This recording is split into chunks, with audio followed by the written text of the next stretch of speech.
Good day. I'm Brother Maximilian Joseph Connolly, a Franciscan Brother of Peace, and this is my good friend Shannon Fahey. He's an Eagle Scout and a Knight of Columbus. And we're here, you may be asking yourself, what does the Church have to say about contraception and abortion? Well, why not look to the Youcat? And after a few minutes of theory on these topics, then we'll look for a real-life example as a trained sidewalk counselor and associate of the Franciscan Brothers, Michael shows how to save real lives out on the streets. Now, what does the Youcat say on the topic of contraception? The question is, why are all methods of preventing the conception of a child not equally good? Well, in answer to that, the Church recommends the refined methods of self-observation and natural family planning, or NFP, as methods of deliberately regulating conception. In keeping with the dignity of man and woman, these methods, they respect the innate laws of the female body, they demand mutual affection and consideration, and therefore are a school of love. It's ecological, holistic, healthy, and an exercise in partnership.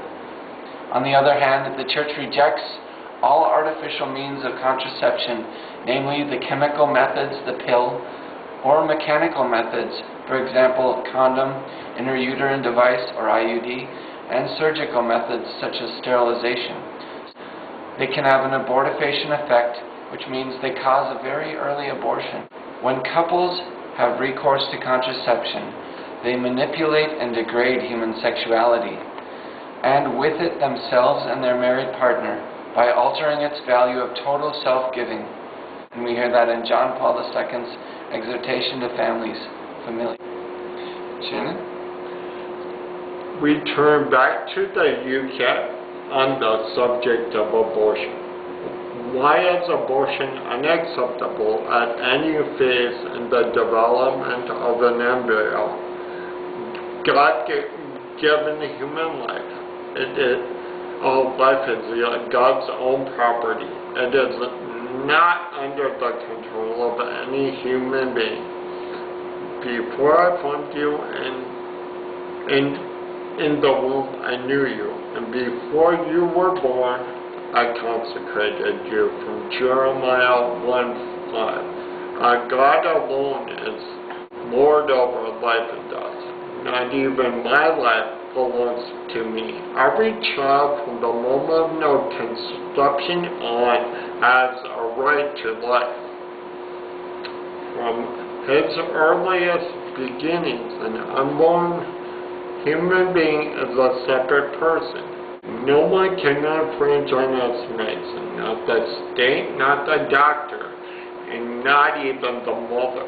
Turn to Blessed Teresa of Calcutta, who God gave us the courage to protect every unborn life.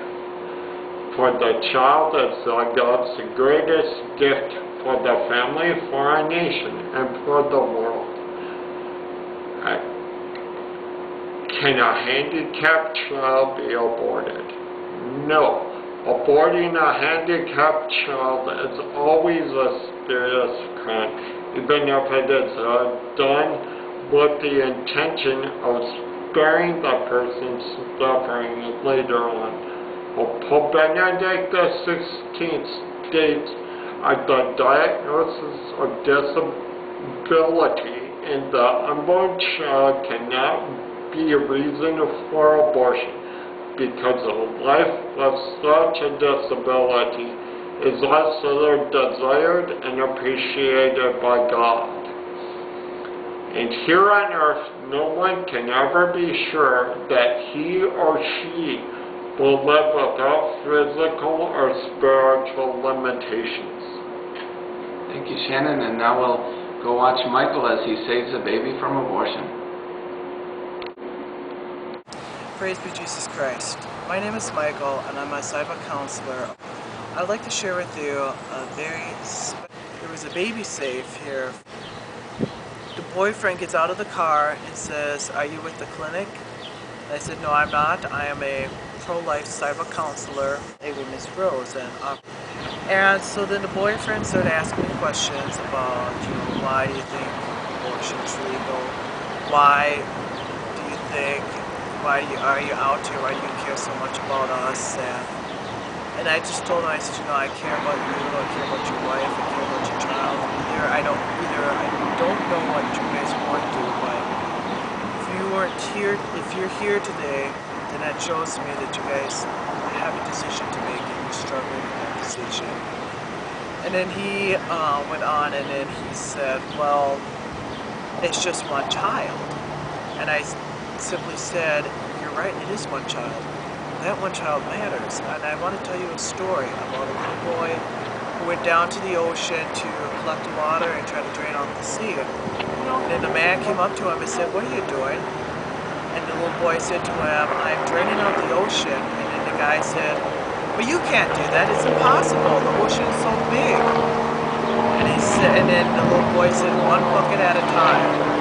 So this guy told him, one life at a time. Our friend was very touched, and when I talked to him about scripture about God, and how he will forgive you, and how you, Daddy, need to be a hero to this child, instead of sitting there watching your son or daughter get sucked out of your white school into a vacuum and get, foot cut up and thrown into a dumpster. And I told him, I said, well, how do you feel about that? How do you feel about your child doing that? He says, well, I feel awful now. He says, you know, I've been very touched by your presence out here, and this is best, and what you're doing. So I'm going to go in there and I'm going to try to get my girlfriend out of there. So then about an hour later, he came walking out, and I offered him the healing literature. He comes up to me, pulls the car towards the driveway, and he says, we kept our child. God bless you. Thank you for choosing life for your little child.